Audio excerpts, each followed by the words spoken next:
তো ম্যান্ডি এখন ভরে ভরে কন্টেন্ট দিচ্ছে, ভিডিও করে অন্য কন্ট্রোভার্সি ক্রিয়েটারের ওখানে কমেন্ট করে, প্লাস স্ট্রিম লাইভ করে। তাহলে এত কিছু করে যদি ম্যান্ডি আমাদের কন্টেন্ট দেয়, তার মানেটা কি? তার মানে ম্যান্ডি চাইছে আমাকে নিয়ে আবার কন্ট্রোভার্সি তুঙ্গে হোক।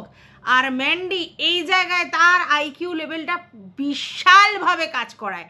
যারা বলে ম্যান্ডি চুপচাপ, সরল, ইনোসেন্ট, তারা ভুল ভাবে। হ্যাঁ, ব্যক্তিগত জীবনে আমি জানি না, কিন্তু মানে এই যে আমরা যে ওর ব্লগ দেখি এবং ব্লগটা কিভাবে মানে কন্টেন্ট করে, কিভাবে কন্ট্রোভার্সি ছোঁয়া দিয়ে নিজেকে ভিউজের তুঙ্গে রাখা যায়, সেটা ম্যান্ডি খুব ভালো করে জানে। এই পলিটিক্সটা শিখেছে বলেই তো ম্যান্ডি এইভাবে ফ্লোটিংলি চলতে পারছে, যেখানে সমস্ত ক্রিয়েটার যারা একটা সময় টপ জায়গায় ছিল তাদের সবারই ভিউজ ডাউন, এবং তারা রেগুলার জিনিসটা মেনটেন করতে পারেনি এবং তাদের চ্যানেল ড্রপ করেছে। সবাই দেখতে পাচ্ছে সেটা, মানে ম্যান্ডি সমসাময়িক বা আগের যারা।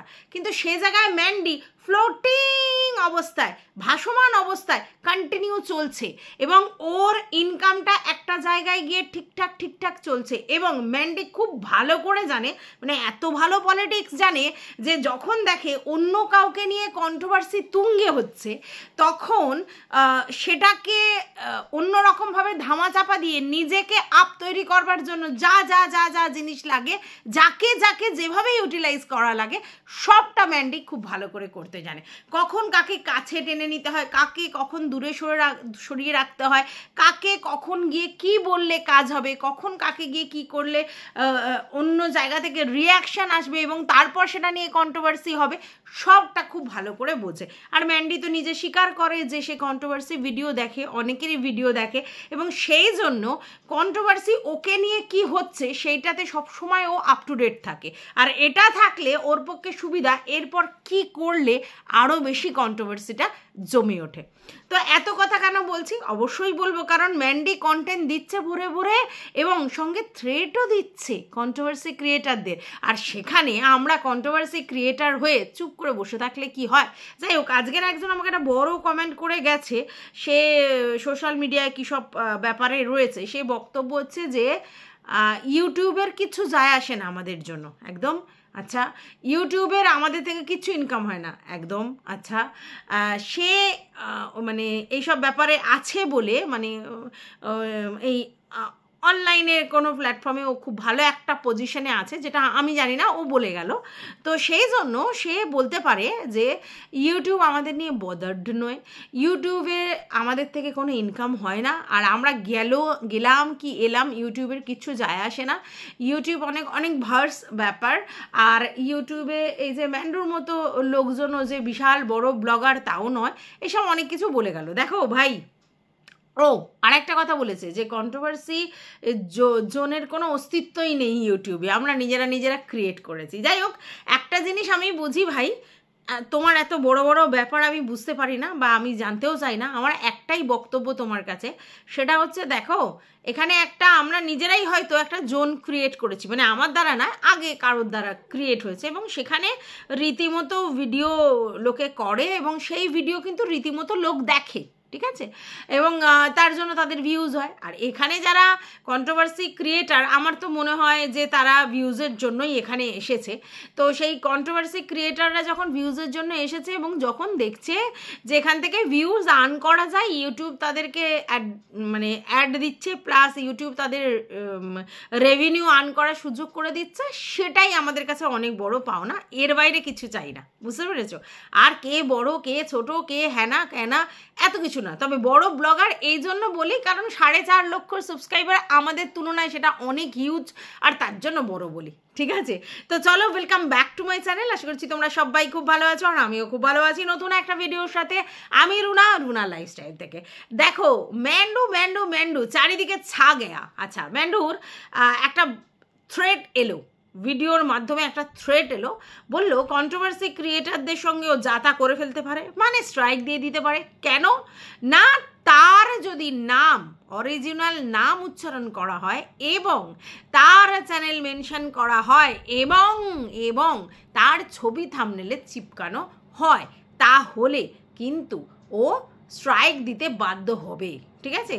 তাহলে আজ পর্যন্ত যাদেরকে নিয়ে আমরা বলেছিলাম যে ম্যান্ডুকে দেখো, সে কিন্তু দেখেছো এত কিছুর পর কন্ট্রোভার্সি কীভাবে সহ্য করে, আর কোনো কাউকে স্ট্রাইক ফাইক এসবের ব্যাপার নাই, ওকে নিয়ে ভিডিও করে শান্তি, এরকম অনেকে বলেছে। এবং খোকাকে অনেকে দোষারোপ করেছিল, হ্যাঁ আমার খোকাকে অনেকজন দোষারোপ করেছিল, যেই না আমরা নেগেটিভ করেছি উনি সঙ্গে সঙ্গে স্ট্রাইকের হুমকি দেওয়া হয়েছে।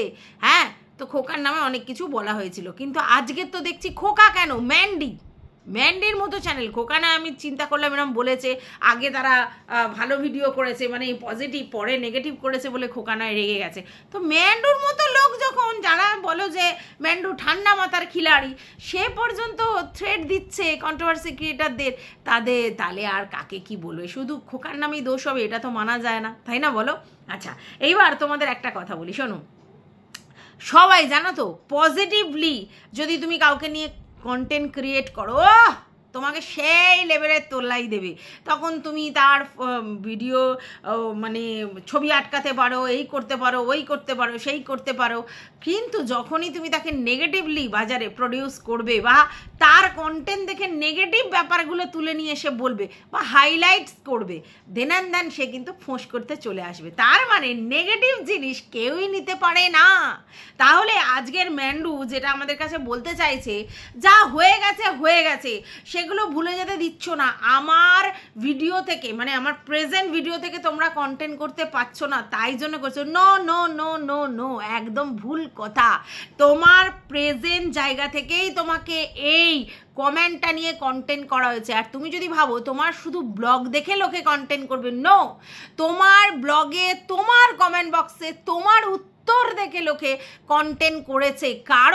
কারণ তোমার প্রতিবাদের ভাষাটা নোংরা, চিপ লেভেলের ছিল, আর তার জন্যই সেটা নিয়ে কন্ট্রোভার্সি হচ্ছে। এমনি নালে না, তুমি যে বক্তব্যটা দিচ্ছ না, তোমার অতীত টানতে হবে। শোনো, একটা কথা বলি, আমার এক ভিউয়ার্স আমাকে এটা মনে করে দিয়েছে যে রেখা অমিতাভ বচ্চনের কন্ট্রোভার্সি পরকিয়া, হ্যাঁ, আজও পর্যন্ত লোকের মুখে, যেটা আমরা তো মানে জন্ম থেকে শুনে আসছি, তাই না? আমরা জন্ম থেকে শুনে আসছি। তো সেই জিনিস তাহলে যে কত বছর হয়েছে, সেই জিনিস এখনো ডে বাই ডে লোকের মুখে ছড়াছড়ি হয়, যখনই কিছু না কিছু গসিপ উৎপন্ন হয় তখন। তাহলে তাদের যদি হতে পারে তো তুমি তখন ছাড়। দেখো, এটা আমাকে আমার মোনা ডার্লিং মনে করিয়ে দিয়েছে, ঠিক আছে? তো সেই জন্য এটা তো সত্যি কথা। যখন রেখা অমিতাভ বচ্চনের কেস এখনো পর্যন্ত হয়, অপর্ণা সেনকে নিয়ে এখনো পর্যন্ত হয়, প্রসেনজিৎ দেবশ্রীকে নিয়ে এখনো পর্যন্ত হয়, আর তুমি ইউটিউবে এসে মানে কন্ট্রোভার্সির দ্বারা নিজের চ্যানেলকে এইভাবে সুপার ডুপার হিট করাবে, আর তোমাকে নিয়ে তোমার অতীত এত তাড়াতাড়ি লোকে ভুলে যাবে? তোমার অতীত যদি কাউকে ভুলতে হয়, তার জন্য স্যাক্রিফাইস তোমাকে করতে হবে, তোমাকে কন্টিনিউ ব্যাপারটা, অতীতটাকে মানে কি বলবো, ধূসর করতে হবে, শেড লাগাতে হবে, বুঝতে পেরেছো? যত বেশি তুমি শেড লাগিয়ে যাবে, যত বেশি ব্যাপারটা ধূসর হবে, তত মন থেকে অমিট হয়ে যাবে। কিন্তু এখনো তো কাঁচা দগদগে ঘা হয়ে আছে, তাহলে সেটা এক্ষুনি সবাই ভুলে যাবে, মানে চটকি হবে, কখনো হতে পারে না, বুঝতে পেরেছো? আর তোমরা যারা ভাবছো যে ও সোশ্যাল মিডিয়াতে আছে বলে ব্যাপার হচ্ছে, না, বাইরের মিডিয়াতেও যদি মানে মিডিয়ার বাইরেও যদি ও থাকতো, তাহলে পাড়া প্রতিবেশীদের মধ্যে গুঞ্জন হতো। আর এটা কি আমরা শিওর যে ম্যান্ডির পাড়া প্রতিবেশীদের মধ্যে এই নিয়ে আলোচনা হয় কি হয় না? কারণ ম্যান্ডিকে আমরা কারোর সঙ্গে পাড়ায় খুব একটা মিশতে দেখি না, বলতে পারো ওরা এক ঘরে টাইপের, ওদের সঙ্গে কারোর সেরকম ভাব ভালোবাসা আছে বলে প্রতিবেশীদের সঙ্গে সেটা দেখা যায় না, ঠিক আছে? আচ্ছা, এইবার সেটাই বলছিলাম, তাহলে এই জায়গা থেকে ম্যান্ডি কি করে এটা বলে যে আমার ব্লগ দেখে শুধু তোমরা কন্ট্রোভার্সি করো? কেন? তোমার ব্লগের মধ্যে কমেন্ট বক্স দেখেই তো তোমার মানে কন্ট্রোভার্সিটা হয়েছিল, আর সেই কমেন্টটা তুমি করেছিলে, আর তোমাকে যে কমেন্ট করেছে তাকে আমি অন্তত ধিক্কার জানিয়েছি, ঠিক আছে? কারণ আমি জানি যে কমেন্ট করেছে সে অবশ্যই নোংরামো করেছে, কিন্তু তুমি প্রতিবাদের নাম করে নোংরামি করবে, তাহলে তোমাকেও তো কেউ ছেড়ে দেবে না, তাই না? এবার তুমি বলছো যে আমাকে তাহলে সারা জীবন সহ্য করতে হবে, আমাকে, আমার বরকে, আমার মেয়েকে যদি কেউ কিচ্ছু বলে আমি প্রতিবাদ করতে পারবো না? আলবাদ করতে পারো, 100 বার করতে পারো, অবশ্যই ফোঁস করতে পারো, ফোর্স না করার কি আছে? তুমি তোমার সন্তানের জন্যে, তোমার স্বামীর জন্য প্রোটেক্টার হিসেবে কাজ করবে, এটাই তো খুব স্বাভাবিক। আজকে তোমার দোষে ওদেরকে শুনতে হবে, এটার জন্য তো তুমি প্রতিবাদ করবে না তাই কখনো হয়? অবশ্যই প্রতিবাদ করবে, কিন্তু প্রতিবাদের ভাষাটা তো সংযত রাখতে হবে। ইট ছুড়লে পাটকেল খেতে হবে, সে অবশ্যই অসভ্যতামি করেছে, কিন্তু সেই অসভ্যতামর ভাষা তোমার ওইভাবে, তুমি এই ল্যাঙ্গুয়েজটা কী করে দিলে? আর যখনই তুমি এই ল্যাঙ্গুয়েজটা দিলে তখনই লোকে প্রশ্ন করবে যে সত্যি কি তুমি রিলেশনশিপের মানে বোঝো? কখনো না। যদি বুঝতে, তাহলে তোমার থেকে 10 বছরের ছোট ছেলের সঙ্গে আর যাই হোক তুমি ইন্টিমেট রিলেশন করতে পারতে না। তাই রিলেশনের কথা তোমার মুখ থেকে মানায় না। তুমি একজনের মা মামাকে তুলে বলছো, অবশ্যই সে অন্যায় কথা বলেছে বলেই বলেছো, কিন্তু তুমি বলতে পারো না, কারণ তোমার নেচার, তোমার ক্যারেক্টার সবাই দেখেছে। আর তুমি যদি এখন বলো আমি হঠাৎ করে সতী হয়ে গেছি, no no no no no, তার আগেও তোমার 3-4টের গল্প তোমার বর বলেছে ইউটিউবের প্ল্যাটফর্মে এসে, তাহলে তোমাকে নিয়ে কন্ট্রোভার্সি হবে না? তাই কখনো হয়? তোমার বর তোমার কথা এসে ফাঁস করবে, তারপরে তোমরা আবার সেটাকে নিয়ে আবার বড় বড় জিনিস দেখাবে, তারপরে তুমি যাকে এখন সোনাদীপ ভাই বলে অ্যাড্রেস করছো সে তোমার কল রেকর্ড ফাঁস করবে, তুমি কোথায় কি করেছো না করেছো সমস্ত কিছু ওপেন করবে, আর মানুষ সব ভুলে যাবে। সেই আশা তো তুমি করতে পারো না। তোমার প্রতিবাদ নিয়ে কারোর কিচ্ছু বলার ছিল না, অবশ্যই তুমি প্রতিবাদ করতে পারো। তোমার সন্তানের জন্য, তোমার বরের জন্য তুমি প্রতিবাদ করবে না কি অন্য লোক প্রতিবাদ করবে? আলবাত করতে পারো, কিন্তু প্রতিবাদের ভাষাটা কি থাকবে? আর যখনই তুমি ওরম প্রতিবাদের ভাষা দেবে তখনই তোমার হিস্ট্রি আবার রিপিট হবে, এটা বুঝতে পেরেছো? তো যাই হোক, থ্রেড দিয়ে কোনো লাভ নেই। তবে প্রতিটা কন্ট্রোভার্সি ক্রিয়েটারের উদ্দেশ্যে আমার একটা বক্তব্য, যে ভাই কেন আমি ফটো লাগাবো? এত সাহসিকতার তো দেখার দরকার নেই। নিজের মুখ আছে, নিজের বক্তব্য আছে, সেই নিজের মুখ নিজের বক্তব্য দিয়ে প্রোটেস্ট করার জায়গায় তোমরা আছো, কন্ট্রোভার্সি করার জায়গাতে তোমরা আছো। কেন কারোর ফটো এরকম করে চিপকাতে হবে? কিসের জন্য? কি আদিক্ষেতা দেখানোর জন্য? দেখান যে এত আমার ভাব ভালোবাসা আছে ম্যান্ডুর সাথে, ম্যান্ডু আমাকে কিচ্ছু বলবে না। থ্রেড তো আপনাদেরকেই দিচ্ছে, লজ্জা লাগে না? আমার তো লজ্জা লাগতো যে আমি একটা ফটো চিপকাবো আর আমাকে এসে এরম করে কমেন্ট করে যাবে, তারপরে আবার আমাকে থ্রেটনিং দিতে বসবে।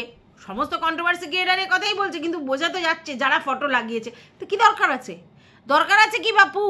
হ্যাঁ, আচ্ছা, বাই দা ওয়ে, ম্যান্ডো একটা ভুল কথা বলেছে যে আমার অরিজিনাল নাম নিলে আমি স্ট্রাইক দেবো। নো, অরিজিনাল নাম নিলে স্ট্রাইক দেওয়া যায় না। স্ট্রাইক দেওয়ার কিছু নিয়ম আছে। সেটা কি? সেটা হচ্ছে তুমি কারোর কন্টেন্ট ইউজ করতে পারো না, মানে তুমি যে ভিডিও করেছো সেই ভিডিওর ক্লিপ যদি কেউ ইউজ করে তাহলে দিতে পারো, তবে সেটা 15 সেকেন্ড পর্যন্ত ছাড় আছে আমি যতদূর জানি। আচ্ছা, তারপরে তোমার ছবি থাম্বনেলে চিপকাতে পারে না, এটা কখনো করতে পারে না। এই দুটোতে স্ট্রাইক দেয়া যায়। তোমার কোনো জিনিস ইউজ করতে পারে না, তোমার ছবি ইউজ করতে পারে না, তোমার ছবি ভিডিও ক্লিপস বা তোমার কোনো কন্টেন্ট ইউজ করতে পারে না। হ্যাঁ, সেই রিকন্টেন্ট ইউজ করলেই দিতে পারো, আর ওই ছবি দিলে করতে পারো, কিন্তু তোমার রিয়েল নাম ইউজ করলে কখনো দিতে পারো না। রিয়েল নাম আলবাদ, কারণ তুমি পৃথিবীতে তোমার রিয়েল নাম আছে, আর কারোর এরম নাম নেই, তাহলে সেই নামটা যতক্ষণ না টাইটেল সহকারে বলছে এবং চ্যানেলের নাম সহকারে বলছে ততক্ষণ নো নাম নিয়ে কোনো স্ট্রাইক হয় না। তাই ভুল ইনফরমেশন একদম দেয়া যাবে না, ঠিক আছে? আচ্ছা, এইবার কথাটা হচ্ছে থ্রেটিং কেন দেয়া হলো? থ্রেটনিং তখনই দেয়া যায় যখন বুঝতে পারে মানুষ যে নেগেটিভিটি স্প্রেড করছে চারিদিকে আমাকে নিয়ে, ঠিক আছে? তখন মানুষ থ্রেড দেয়। যাই হোক, সে থ্রেড দিয়েছে। আমার মনে হয় কন্ট্রোভার্সি ক্রিয়েটারদের নিজেদের সম্বন্ধে কনসার্ন হওয়া উচিত এবং তাদের উচিত ব্যক্তিগতভাবে কারোর সঙ্গে কোনো রকম যোগাযোগ না রেখে রিয়েল কন্ট্রোভার্সি করা, ঠিক আছে? কারোর সঙ্গে পিতলামোরও দরকার নেই, আদিক্ষেতারও দরকার নেই, ভালো লাগা মন্দ লাগা কিচ্ছু দরকার নেই। আর আমার মনে হয়, আমি ব্যক্তিগতভাবে মনে করি, একটা কন্ট্রোভার্সি ক্রিয়েটার যখন একটা ব্লগারের সঙ্গে যোগাযোগ রাখে তখন সেই কন্টেন্টের উপর এফেক্ট পড়ে, সেই ফ্লুয়েন্টলি বলাটা একটু ডিফিকাল্ট হয়। দরকার কি আছে? একদম বোল্ডলি কন্ট্রোভার্সি যারা করতেই পারে, তার জন্য তো অন্য কিছু লাগে না। এটা আমার ব্যক্তিগত মত, এটার সঙ্গে সবাই একমত নাও হতে পারে। তো যাই হোক, এটা আমার বলা ছিল। এইবার বক্তব্য হচ্ছে যে তুমি প্রতিবাদ করতে পারো। তোমার অন্য দিদিরা তোমাকে বলছে যে তোমরা নাকি জানো যে ওই মানে আইডিটা কার ফেক আইডি, এর আগেও তোমার ওখান থেকে কমেন্ট এসেছে এবং তোমরা ভালো করে তাকে চিনতে পারছো এবং দরকার হলে তার এগেনস্টে যা করার করতে হবে। এইটা একটা উপযুক্ত কথা যে তোমরা জানো কার ফেক আইডি। তাহলে তোমরা যখন জানো তাহলে যেভাবে প্রসেসিং করে সেই ফেক আইডির অরিজিনাল অ্যাড্রেস বের করা যায়, অরিজিনাল নাম বের করা যায়, সেটা করো। সেটা করিয়ে তার উপযুক্ত যে ব্যবস্থা করা যায় সেটা করো, লিগালি যেগুলো করা যায় করে সেইটা প্রমাণ সহ ভিউয়ার্সদের সামনে দেখাও। তাহলে তোমার উপযুক্ত প্রতিবাদ হবে যে আমার হাজব্যান্ডকে নিয়ে নোংরা কথা বলেছে। তোমার হাজব্যান্ডের ব্যাপারটা তোমাকে দেখতে হবে, অন্য কারোর হাজব্যান্ডের ব্যাপারটা তুমি দেখবে কি দেখবে না সেটা তোমার ইস্যু, আমার বলার কিছু নেই। তো সেখানে তোমার হাজব্যান্ডের সম্বন্ধে তোমার যদি প্রতিবাদ সত্যিই করার থাকে তাহলে এখানে এসে কপচিয়ে আমি কে জানি অমুক তমুক করে তো লাভ নেই। তোমার প্রতিবাদটা প্রতিবাদের মতো হওয়া উচিত। আর সেই প্রতিবাদটা কিভাবে করা উচিত? অবশ্যই লিগালি, যেভাবে স্টেপ বাই স্টেপ একটা ফেক আইডির এগেনস্টে যা যা করা যায় এবং তোমরা যখন কনসার্ন যে কে করেছে তাহলে সেটা বের করে তার কান টেনে মাথাটা চলে আসবে অবশ্যই করে, তারপরে সেই উপযুক্ত প্রমাণ সহ ব্যবস্থা নিয়ে, মানে ইউটিউব থেকে হোক বা লিগালি হোক, আমি জানি না কি প্রসেসে তোমরা করবে, সেই ব্যবস্থা যখন করবে এবং করে তারপর ভিউয়ার্সদের সামনে তাকে মানে যা নাঙ্গা পুঙ্গা করা যায় সেই নাঙ্গা পুঙ্গা করে তার ব্যাপারটাকে দেখিয়ে দাও। তাহলে সেইটা হচ্ছে উপযুক্ত জবাব। না তো ওইখানে বসে সে একটা নোংরা কথা বলেছে তার উত্তরে তুমিও নোংরা কথা বললে হয় না। আর অনেকে বলছো না, মানে তোমারই দিদিরা বলছে তোমাকে এই কথাটা যে তোমরা করতে পারো, কি করতে পারো ওখানে বসে হেনা তেনা ওয়েস্ট বেঙ্গল বা অনেক ইনফ্লুয়েন্সড পার্সন এরকম বলছে। তো আমার ব্যাপার হচ্ছে এগুলো বলে তো কোনো লাভ নেই, করে দেখাতে হবে। সব কিছু মুখের কথার কোনো ভ্যালু নেই যতক্ষণ না তুমি করে দেখাচ্ছ। তো করে দেখাতে হবে। আর তোমার পাশে যখন প্রপারলি তোমাকে এইভাবে সাপোর্ট করার লোক আছে, কিভাবে কি প্রসেসিং করা যায়, তাহলে সেইভাবে করো। আর তোমরা তো জানো বলছো কে করেছে, ফেক আইডিটা কার সেটা জানো, কনসার্ন তোমরা জানো সত্যি, নাকি কাউকে ইঙ্গিত করবার চেষ্টা করছো ভিউয়ার্সদের সামনে, সেটা নিয়ে আমার যথেষ্ট ডাউট আছে। তো যাই হোক, যদি জানো তাহলে সেটা সেরমভাবে করো, এইভাবে প্রতিবাদ হয় না, ঠিক আছে? আর যা করার যেভাবে করার সেভাবে করে ভিউয়ার্সদের সামনে রাখো, তাহলে আর কেউ কিছু বলার নেই। আর যখনই সামনে সামনে দুধ কা দুধ পানি কা পানি হয়ে যাবে, মানে ব্যাপারটা পুরোপুরি ক্লিয়ার হয়ে যাবে, তখন আর তোমাকে বলার কিছু নেই। যে করেছে অন্যায় তাকেই লোকে বলবে। বাট তুমি প্রতিবাদ যদি করতে যাও তাহলে তোমাকে আগে পিওর থাকতে হবে, ভালো করে জানো তো এটা। হ্যাঁ, মানে আমরা যারা কন্ট্রোভার্সি ক্রিয়েটাররা কন্টেন্ট করি তাদের এগেনস্টে বা ভিউয়ার্সরা যে নোংরা কমেন্ট করেছে তাদের এগেনস্টে যদি কোনো বড় ব্লগার বা কোনো ছোট ব্লগার যেই হোক যদি কোনো প্রতিবাদ করতে চায় বা কোনো আইনি কিছু করতে চায়, তাহলে তাকে ফেয়ার থাকতে হয়। সে ওরকম একটা নোংরা কমেন্ট করার পর সে আবার ব্যবস্থা করবে। ফ্রেন্ডস, সেও তো ছাড়েনি নোংরামি করতে, সেও কি ছেড়েছে? তা সে যেভাবে কমেন্টটা লিখেছে সেই উত্তরটা তো নোংরামি অবশ্যই, কারণ মামাকে একসঙ্গে করে দেওয়াটা মানে সেটা কি ভালো কথা? নিশ্চয়ই নয়। হ্যাঁ, এবার বলবে টিট ফর ট্যাট। হ্যাঁ, এটাই তো গল্প, এটাই তো গল্প। মানে তোমাদের বক্তব্য যে ইট ছুঁড়লে পাটকেল খেতে হবে, তারপরে আবার তোমার লিগাল ব্যবস্থার কোথা থেকে এলে? দুটো তো হতে পারে না। যদি তুমি ওইভাবেই প্রতিবাদ করো তাহলে করো, কিন্তু তারপরে তুমি আবার এসে বলবে না যে আমি এই লিগাল ব্যবস্থা নেব। তো লিগাল ব্যবস্থা নিলে নাও, দুটো তো হয় না। প্রতিবাদ করবে নোংরাভাবে, আবার বলবে লিগাল ব্যবস্থা করব, দুটো কি করে হয়, তাই না? আচ্ছা, এবার রইল বাকি ভিউয়ার্সরা এসে নোংরা অনেক কমেন্ট করে। আজ প্রথম নয়, বহু জায়গায় বহু এতে অনেক ভিউয়ার্স নোংরা কমেন্ট করে। প্রত্যেকটা নোংরা কমেন্টের উত্তর দেওয়া কি বাঞ্ছনীয় নয়? তো তাহলে সেগুলো যদি ইগনোর করতে পারো তাহলে এটা কেন ইগনোর করতে পারলে না? অ্যাকচুয়ালি কন্ট্রোভার্সি চাওয়ার জন্য, এটা কন্ট্রোভার্সি তৈরি করবার জন্য, বুঝতে পেরেছো? তো ম্যান্ডিকে যে না চেনে সে এখনো কি বলবো, কিছু বলা নেই আর কি। হ্যাঁ, না না না না না না, আমি তার সঙ্গে মিশে বলছি না, কারণ আমি একজন কন্ট্রোভার্সি ক্রিয়েটার। আমি একজন ব্লগারের সঙ্গে ওইভাবে হিদ্ধতা করলে আমার কন্ট্রোভার্সি করা তাকে নিয়ে চলবে না, তাকে নিয়ে কন্ট্রোভার্সি করা চলবে না। দুটোই রাস্তা আছে। আমি কন্ট্রোভার্সি ক্রিয়েটার, আমি কোনো ব্লগারের সঙ্গে অবশ্যই মিশতে পারি, তার সঙ্গে বন্ধুত্বপূর্ণ সম্পর্ক, দিদিপূর্ণ সম্পর্ক সব রাখতে পারি, কিন্তু তাহলে তাকে নিয়ে আমার আর কন্ট্রোভার্সি করা চলবে না। এটা কিন্তু আমার ফার্স্ট মনে রাখতে হবে, ঠিক আছে?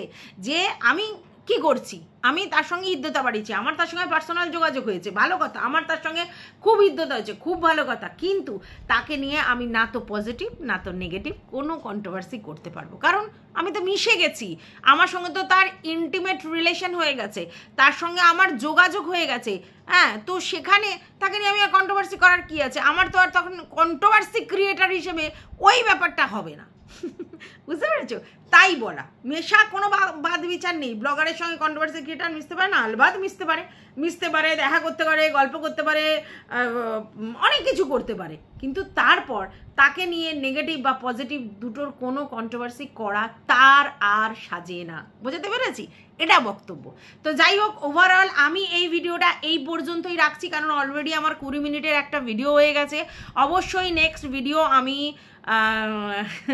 ওই যে স্ট্রিম লাইভ যেটা ফার্স্ট করলো সেই লাইভটা নিয়ে আসবো অবশ্যই। আর এই স্ট্রিম লাইভ করার পিছনে কি ইন্টেনশন সেটাও নিয়ে বলতে আসবো। তো ততক্ষণের জন্য টাটা, সবাই ভালো থাকবেন, সুস্থ থাকবেন, সাবধানে থাকবেন, আর সত্যিটা সত্যি বলার গাটস রাখবেন, ভালোটা ভালো বলার গাটস রাখবেন, কাউকে অয়েলিং বাটারিং করে এই কন্ট্রোভার্সি জোনে টিকে থাকা যায় না। তো টাটা।